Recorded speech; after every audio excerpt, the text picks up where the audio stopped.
শিক্ষক নিয়োগ নিয়ে আজকে একটা বড় সংবাদ আপনাদেরকে জানাবো। স্পেশাল এডুকেটর হিসেবে যারা নিয়োগের জন্য দীর্ঘদিন ধরে বসে রয়েছেন, আপনাদেরকে জানাই যে এর আগেও একাধিক প্রতিবেদনে আপনাদেরকে বলেছি স্পেশাল এডুকেটর নিয়োগ হবে।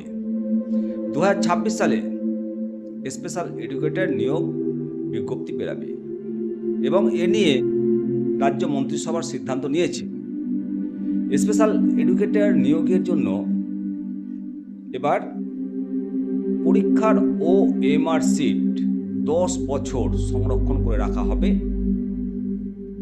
আর পরীক্ষার সঙ্গে সঙ্গে OMR সিটের ডুপ্লিকেট কপি দিয়ে দেওয়া হবে।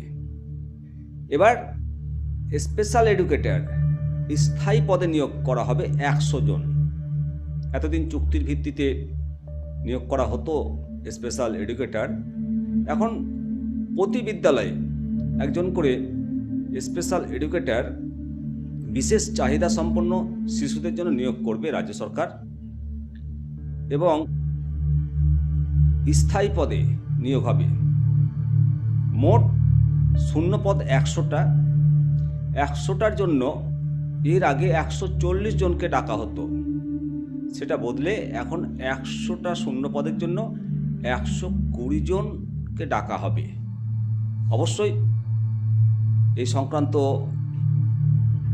আপডেট শিক্ষা দপ্তর সূত্রে যেটা পাওয়া যাচ্ছে, ইতিমধ্যে রাজ্যের মন্ত্রিসভা স্পেশাল এডুকেটর নিয়োগের জন্য অনুমোদন দিয়ে দিয়েছে।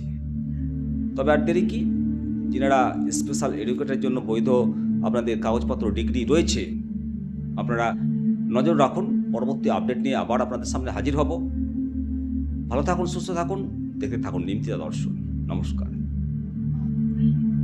শিক্ষক নিয়োগ নিয়ে আজকে একটা বড় সংবাদ আপনাদেরকে জানাবো। স্পেশাল এডুকেটর হিসেবে যারা নিয়োগের জন্য দীর্ঘদিন ধরে বসে রয়েছেন, আপনাদেরকে জানাই যে এর আগেও একাধিক প্রতিবেদনে আপনাদেরকে বলেছি স্পেশাল এডুকেটর নিয়োগ হবে।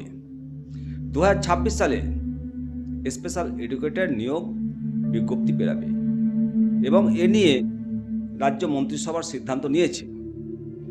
স্পেশাল এডুকেটর নিয়োগের জন্য এবার পরীক্ষার OMR সিট 10 বছর সংরক্ষণ করে রাখা হবে,